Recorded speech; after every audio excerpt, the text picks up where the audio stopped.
Hi guys, मी दीपाली आणि दीपालीच्या daily ब्लॉगमध्ये सगळ्यांचं स्वागत आहे. आज आपल्या कुकिंगला सुट्टी होती, त्याच्यामुळे म्हटलं आपण सगळीकडे कॅमेरा घेऊन फिरायचेच कामं करू. मग काय घरभर कॅमेरा घेऊन फिरत होते आणि आपल्या कुकिंगचं काम सांभाळलेलं होतं. माझ्या मिस्टरांनी म्हटलं चला मस्तपैकी तुमच्या आजची टेस्टी बिर्याणी होऊन जाऊ द्या. मग काहीतरी लागले ते बिर्याणी करायला आणि मी कॅमेरा घेऊन फिरत होते. त्याच्यात ते मला थोडे थोडे बोलायचे, पण कशाला कॅमेरा घेऊन फिरते, पण मग आपलं काम आहे ते आपण थांबवत नसतो. म्हणून मग त्यांच्या एका साईडला कुकिंग चालू होते आणि माझं चालू होतं कॅमेऱ्याची शूटिंग. मग काय मध्ये मध्ये माझे पण शॉट घ्यायचे आणि थोडे त्यांचे पण. इकडं मस्तपैकी आपली बिर्याणी रेडी होत झालेली होती, पण मला खूप जास्त भूक लागली होती, म्हणून म्हटलं काहीतरी टेस्टी खायला घेऊन या.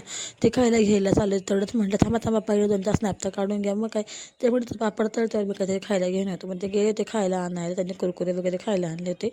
सगळ्यांच्या आपल्या आपल्या वाटेचे कुरकुरे घेतले आणि उधळाला तर कोणी काहीच दिलं नाही, कारण तो अजून जास्त त्याला मी देत नाही. आंबट चिंबट आणि तिखट त्याला खूप लवकर लागतं. मग काय या सगळ्यांचं तर खाऊन झालं आणि या बिचाराला दिली होती ती काही बाटली खेळायला, तर सगळ्यांचं तोंड बघत होता. म्हटलं चल रे आगले साल तरी कमी देंगे. मग काय इथं बिर्याणी मस्तपैकी झालेली होती. इथं चाललं होतं यांचं तिला शिजवायचं काम. फटाफट बिर्याणी झाली. म्हटलं चला बाबा खूप भूक लागली, पटापट जेवण करून घेऊ. पण अगोदर किचनवरचा पसारा आवडतो, तर मी थोडंसं काम करून माझं खूप सारा पसारा करून ठेवला आहे. जेवण करून सगळे झोपलो. संध्याकाळी 6 वाजता जाग आली, तिथं इतकी थंडी वाढली होती. म्हटलं चला मस्त कडक स्पेशल चहा ठेवूया.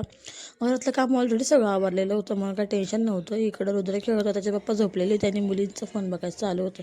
तेव्हा मी पटकन स्वामींना दिवा वगैरे लावून घेतला. तारकमाता बघता बघता म्हणलं संध्याकाळची पण सोय झाली, काही टेन्शन नाही. मग काय इकडं परत दिवस होता, थोबाड बघून घेतलं. चहा झाला, तर चहा पिला आणि म्हटलं चला काहीतरी खायला आणा.